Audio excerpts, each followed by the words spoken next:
بسم الله الرحمن الرحيم. السلام عليكم ورحمة الله وبركاته. ازيكم يا حبايبي؟ عاملين ايه؟ وحشتوني كتير.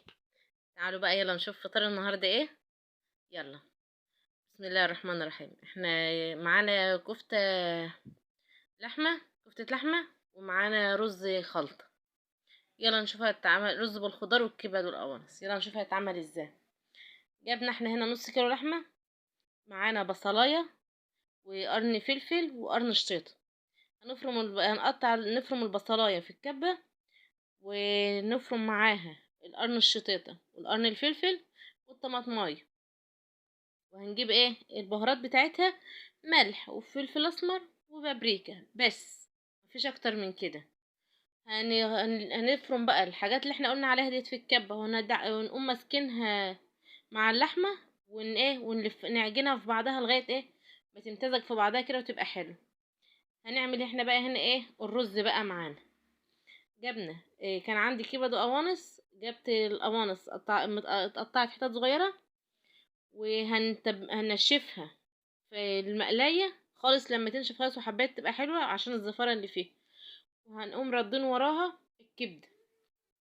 هننشف الكبده وهنحط دي في طبق ودي في طبق، دي لوحدها ودي لوحدها. جبنا هنا بقى بصله للرز. دي كانت هنا الكفته معانا هي بعد ما اتعجنت، بس كانت ما شاء الله والله جميل، وجربوها وشوفوا ايه رايكم. جبنا بقى احنا البصلة هنا هي بعد ما احمرت، هنحط عليها البسلة. دي معانا بسلة متفرزة، وهنحط عليها الجزر بتاعها، وهنلوحهم في بعض على ما تتلوح كده والتليجة اللي فيها تفك. هنقوم جايبين احنا بقى البهارات بتاعتها. معانا هنا ليمونتين مجففين، ورق لورا، قرفة حبة، بتاع حبهان. ودي الكبد والقوانص كانت هنا معانا كنا احنا نشفناها من المية بتاعتها. ودي البسلة هي كانت اتلوحت معانا خلاص والمية اللي فيها نزلت.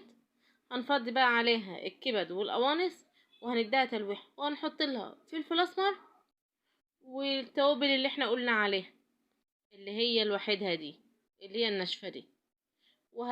برضو هتاخد تشويحة في البهارات. ما تنسوش معلقة كاري ومعلقة كركم عشان تصفر الرز.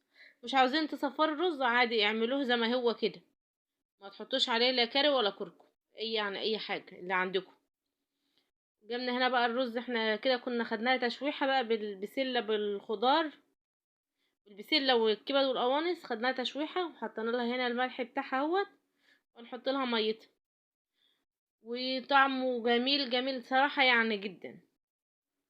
وشوفوه اهو ما شاء الله معاكم جميل. ان هياخد برضك هيتشرب المية بتاعته، وهوريهولكوا برضو. ديت بقى كانت الحاجة اللي انا عملتها كانت كتيرة، فانا نقصتها. قلت تتعمل، حطيتها في الفريزر تتعمل مرة تانية. وكان هنا بقى جبنا الكفتة اهيت، هنصبحها معاكم اهيت، وهنحمرها بقى نحطها في الفرن. وطعمها كان جميل. ودي كان فطراش في اللايك والشير، وتشتركوا في القناة. مع السلامة.